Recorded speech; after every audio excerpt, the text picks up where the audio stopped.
السلام علیکم ورحمۃ اللہ وبرکاتہ۔ بسم اللہ والحمد للہ والصلاة والسلام علی رسول اللہ وبعد۔ اللہ کے مبارک نام کے ساتھ آج سے ہم سیرت عمر فاروق رضی اللہ عنہ کا مطالعہ کرتے ہیں۔ یہ سلسلہ مختلف اقساط میں کم و بیش 1 گھنٹے پر مشتمل ہوگا انشاءاللہ۔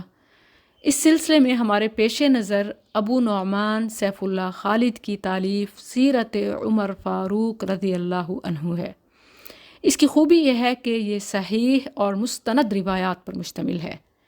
میں یہاں اختصار کے پیش نظر ہر حوالہ بیان نہیں کروں گی، مگر آپ ہر بات کا حوالہ اس کتاب میں دیکھ سکتے ہیں۔ اللہ عز و جل تمام احباب کو جزائے خیر دے اور اس سلسلے کو خلیفہ راشد عمر رضی اللہ عنہ کی سیرت و کردار اپنانے کا ذریعہ بنائے، آمین۔ آپ کی بہن ڈاکٹر مصباح احمد سیرت عمر فاروق رضی اللہ عنہ کے مطالعہ پارٹ 1 میں آپ کو ویلکم کہتی ہوں۔ سیدنا عمر بن خطاب رضی اللہ عنہ کی حیات اور آپ کے کارناموں کا مکمل تذکرہ یہ میرے بس کی بات نہیں۔ آپ رضی اللہ عنہ دوسرے خلیفہ راشد ہیں۔ آپ رضی اللہ عنہ کی زندگی اسلامی تاریخ میں ایک درخشندہ اور تابندہ باب ہے۔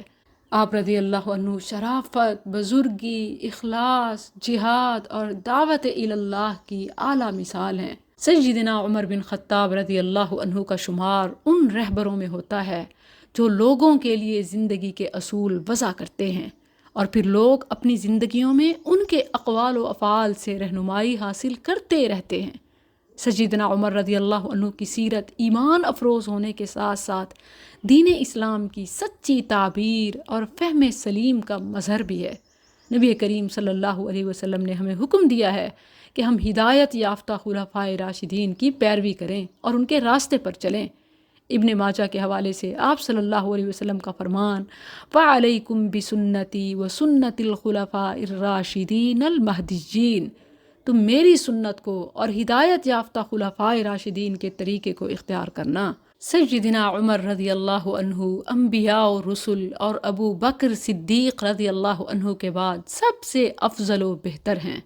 ان کے بارے میں رسول اللہ صلی اللہ علیہ وسلم نے فرمایا اقتدوا بالذین من بعد ابی بکر و عمر، میرے بعد ابو بکر و عمر رضی اللہ عنہما کی اقتداء کرنا۔ سیدنا عمر رضی اللہ عنہ کے فضائل و مناقب میں بہت سی احادیث وارد ہوئی ہیں۔ رسول اللہ صلی اللہ علیہ وسلم نے فرمایا تم میں سے پہلی امتوں میں محدث یعنی صاحب الہام یا درست راہ والے لوگ ہوا کرتے تھے، اور اگر میری امت میں کوئی ایسا شخص ہے تو وہ عمر رضی اللہ عنہ ہے۔ ایک روایت میں نبی صلی اللہ علیہ وسلم کا فرمان ہے لو کان نبی بعدی لکان عمر بن الخطاب، اگر میرے بعد کوئی نبی ہوتا تو وہ عمر بن خطاب رضی اللہ عنہ ہوتے۔ یہ حدیث ختم نبوت پر دلیل بھی ہے۔ ایک موقع پر رسول اللہ صلی اللہ علیہ وسلم نے فرمایا میں نے خواب دیکھا، میں ایک کنویں پر کھڑا اس میں سے پانی کھینچ رہا ہوں۔ اس دوران میرے پاس ابو بکر و عمر رضی اللہ عنہما آئے۔ ابو بکر نے میرے ہاتھ سے ڈول پکڑا اور 1 یا 2 ڈول کھینچے۔ ان کے کھینچنے میں کچھ کمزوری تھی، اللہ تعالیٰ ان کی مغفرت کرے۔ پھر ابو بکر کے ہاتھ سے وہ ڈول خطاب کے بیٹے عمر رضی اللہ عنہ نے پکڑ لیا اور ان کے پاس پہنچتے ہی وہ ایک بہت بڑے ڈول کی شکل اختیار کر گیا۔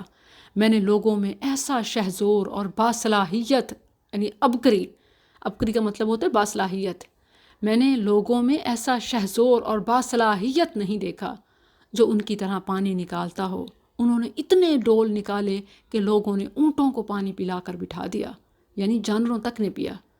سیدنا عبداللہ بن مسعود رضی اللہ عنہ فرماتے ہیں جب نیک و صالح لوگوں کا تذکرہ کیا جائے تو بات سیدنا عمر رضی اللہ عنہ سے شروع کرو، کیونکہ ان کا قبول اسلام کی مدد تھا، ان کا دور امارت اسلام کی فتح تھا، اور اللہ کی قسم زمین پر ایسی کوئی چیز میرے علم میں نہیں جو سیدنا عمر رضی اللہ عنہ کی شہادت کا غم محسوس نہ کر رہی ہو، یہاں تک کہ درخت کا تنہ بھی سیدنا عمر رضی اللہ عنہ کی جدائی محسوس کر رہا ہوگا۔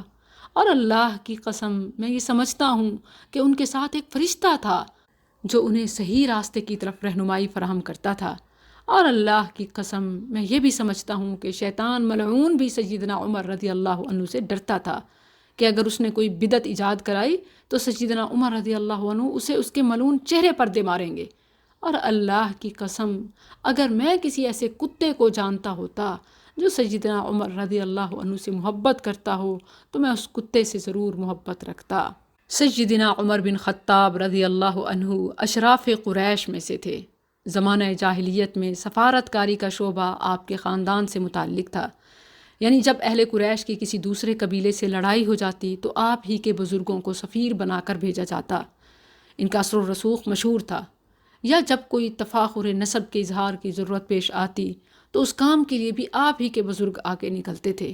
آپ کا نسب نامہ امام بخاری نے صحیح بخاری میں باب کے ساتھ یوں قائم کیا: باب مناقب عمر بن الخطاب ابی حفص القرشی العدوی رضی اللہ عنہ۔ سیدنا عمر رضی اللہ عنہ کو صرف مسلمانوں میں ہی نہیں بلکہ اہل کتاب میں بھی الفاروق کے لقب سے پکارا جاتا تھا۔ سیدنا عبداللہ بن عمرو رضی اللہ عنہما بیان کرتے ہیں، غزوہ یرموک کے دن میں نے اہل کتاب کی بعض کتب میں یہ بات دیکھی کہ ابو بکر رضی اللہ عنہ کو الصدیق، بہت زیادہ سچے ہیں، یہ لکھا ہوا تھا۔ تم نے ان کا یہ نام رکھ کر درستی کو پا لیا۔ اور عمر رضی اللہ عنہ کو الفاروق، یعنی حق و باطل کے درمیان فرق کرنے والے، یہ لکھا ہوا تھا، گویا وہ لوہے کے بنے ہوئے ہیں، اور تم نے ان کا یہ نام رکھ کر بھی درستی کو پا لیا۔ سیدنا عمر رضی اللہ عنہ عام الفیل کے 13 سال بعد پیدا ہوئے، یعنی رسول اللہ صلی اللہ علیہ وسلم سے تقریباً 12 سال چھوٹے تھے، کیونکہ رسول اللہ صلی اللہ علیہ وسلم کی ولادت باسعادت عام الفیل کے سال ہوئی۔ سیدنا عمر رضی اللہ عنہ دراز قامت اور مضبوط جسم کے مالک تھے۔ سر کے اگلے حصے کے بال گرے ہوئے تھے، رنگ خوب سفید تھا، آنکھیں سرخ تھیں، داڑھی ہلکی تھی اور مونچھیں گھنی تھی، اور ان کی رنگت سرخی مائل تھی۔ آپ رضی اللہ عنہ اپنی داڑھی کو مہندی سے رنگا کرتے تھے۔ آپ رضی اللہ عنہ کی والدہ کا نام حنتمہ بنت ہشام اور آپ کی نانی کا نام شفا بنت عبد قیس بن عدی ہے۔ آپ رضی اللہ عنہ کی متعدد بیویوں کے نام اور ان میں سے کئی اولادوں کا ذکر ملتا ہے۔ آپ کی اولاد میں سب سے زیادہ مشہور سیدنا عبداللہ بن عمر، سیدنا عبد الرحمن بن عمر اور ام المؤمنین حفصہ بنت عمر رضوان اللہ علیہم ہیں۔ آپ کی کچھ لونڈیاں بھی تھیں اور ان میں سے بھی آپ کی اولاد ہوئی۔ آپ رضی اللہ عنہ نے کچھ نکاح زمانہ جاہلیت میں اور کچھ بعد از اسلام کیے۔ رسول اللہ صلی اللہ علیہ وسلم کی بعثت کے وقت قریش مکہ میں صرف 17 آدمی ایسے تھے جو لکھنا پڑھنا جانتے تھے۔ ان میں ایک سیدنا عمر بن خطاب رضی اللہ عنہ بھی تھے۔ آپ رضی اللہ عنہ کے بچپن کے مشاغل میں اونٹ چرانا بھی تھا۔ عبد الرحمن بن حاطب بیان کرتے ہیں کہ ہم حج یا عمرہ کی غرض سے سیدنا عمر بن خطاب رضی اللہ عنہ کے ساتھ تھے۔ جب ہم مکہ سے 12 میل دور زجنام نامی جگہ پہنچے تو آپ رضی اللہ عنہ میری طرف متوجہ ہوئے اور کہا، یقیناً ایک وہ دن تھا میں اس گھاٹی میں اپنے باپ خطاب کے اونٹ چرایا کرتا تھا۔ وہ بہت سخت طبیعت کے مالک تھے۔ میں کبھی اونٹ چراتا اور کبھی لکڑیاں اکٹھی کرتا، اور آج میں نے اس حال میں صبح کی ہے کہ لوگ میری مثالیں دیتے ہیں، اور آج میرے اوپر سوائے اللہ کے اور کوئی نگران نہیں، اور یہ سب اسلام کی بدولت ملا۔ ہم اپنے آپ کو دیکھیں تو بعض اوقات نماز، حجاب اور مختلف مقامات پر بہت ساری عبادات کو بجا لانے میں عار محسوس کرتے ہیں اور شرمندگی، کمپلیکس کا شکار ہو جاتے ہیں، جبکہ دیکھا جائے تو ہمارے اسلاف اسی اسلام کی بدولت فاتح بنے، حکمران بنے، اور انہوں نے اپنے ماضی کو بھی دہرایا کہ ہم کہاں سے کہاں جا پہنچے۔ اس بات میں کوئی شک نہیں کہ سیدنا عمر بن خطاب رضی اللہ عنہ کو اللہ تعالیٰ نے اس عظیم اعزاز سے نوازا ہے کہ آپ مراد رسول ہیں۔ رسول اللہ صلی اللہ علیہ وسلم کی دعا کی وجہ سے سیدنا عمر رضی اللہ عنہ ایمان لائے۔ دعائے نبوی ہی آپ کے قبول اسلام کا سبب تھی۔ سیدنا عبداللہ بن عمر رضی اللہ عنہما بیان کرتے ہیں، رسول اللہ صلی اللہ علیہ وسلم نے فرمایا، اللہم اعز الاسلام باحب هذین الرجلین الیک بابی جہل او بعمر بن الخطاب۔ اے اللہ، ابو جہل اور عمر بن خطاب میں سے جو تیرے نزدیک زیادہ محبوب ہے تو اس کے ذریعے سے اسلام کو غالب کر دے۔ تو اللہ کے نزدیک ان دونوں میں سے عمر رضی اللہ عنہ زیادہ پسندیدہ اور محبوب تھے۔ ایک اور صحیح روایت میں ہے، رسول اللہ صلی اللہ علیہ وسلم نے یوں دعا کی، اللہم اعز الاسلام بعمر بن الخطاب خاصہ۔ اے اللہ خاص عمر بن خطاب کے ذریعے سے اسلام کو عزت و قوت عطا فرما۔ سیدنا عمر رضی اللہ عنہ کے قبول اسلام سے لوگوں پر بڑا اثر ہوا۔ چنانچہ عبداللہ بن مسعود رضی اللہ عنہ بیان کرتے ہیں ما زلنا اعزتا منذ اسلم عمر، جب سے عمر رضی اللہ عنہ نے اسلام قبول کیا ہم لوگ ہمیشہ عزت سے رہے۔ آپ مسلمان ہوئے تو مسلمانوں کو غلبہ ملا، مزید ہمت ملی۔